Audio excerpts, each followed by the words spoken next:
So, stop na muna tayo sa sa business side. Okay, sige. Kasi sobra akong na-inspired na nakita ko sa post mo na parang alam ko grabe, yan, nag-propose ka ulit kay Miss Joy. Yes. And ano naman yung feeling na nagkaroon kayo ng helicopter ride and talagang naulit ang proposal kay Miss Joy Razon? Yeah. Can I give a context? History lang, short. Okay. Una kasi nabuntis yung asawa ko before kasal.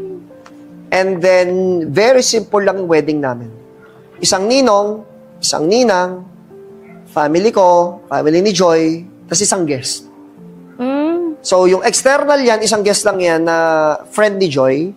And then, kinasal lang kami sa simple office ng isang pastor. Doon na kami nag-aiduhan, doon na kami nag-anwa na sing-sing, na binili namin sa ungpin, doon na kami nag-kiss the bride. And then, nag-network ako noon, hataw, shadow siya sa akin. So every time na paisipin namin na, gusto mo magpakasal, palagi namin na pag-decide na sayang pera, i-travel na lang natin. Kasi alam mo, mindset namin, papakain pa tayo ng bisita. Tapos i-asessuin pa natin yan. 1 million, i-travel na lang natin. So, for the past 13 years, doon umikot ang conversation in wedding. Pero palagi sa akin sinasabi ni Joy na, ayoko ng maraming bisita, ayoko ng bongga. Ang gusto ko lang maranasan mag-wear ng gown. Yun ang sinasabi. And then, doon ko na naisip. Kasi pangarap yan ng mga babae. Exactly. Na So, hindi niya agad na-experience. Hindi talaga niya na-experience. Walang gown talaga nun. Dress lang na white. It's very simple.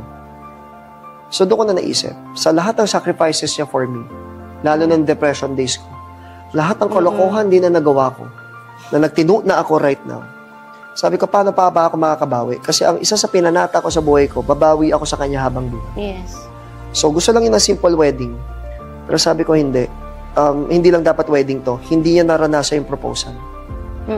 And, of course, may agenda na rin naman ako. Gusto ko makaka-try ng helicopter.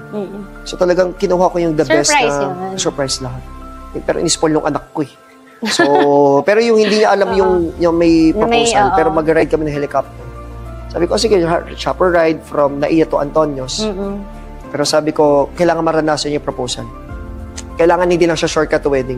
Naranasan niya ma-proposan, naranasan niya mag-planning, naranasan niya mag-wear ng engagement ring, naranasan niyang maging fiancé na peke, kasi nga kasal na kami, at naranasan niyang ikasal din mismo.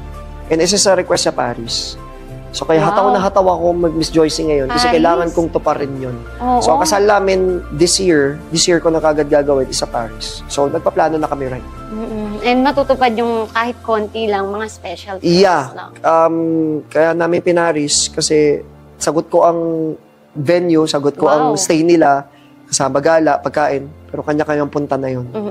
So, yun, isa sa technique. So, hindi yung Boracay lang yun. Punta kayo dito kung sino makapunta, yun yung invited.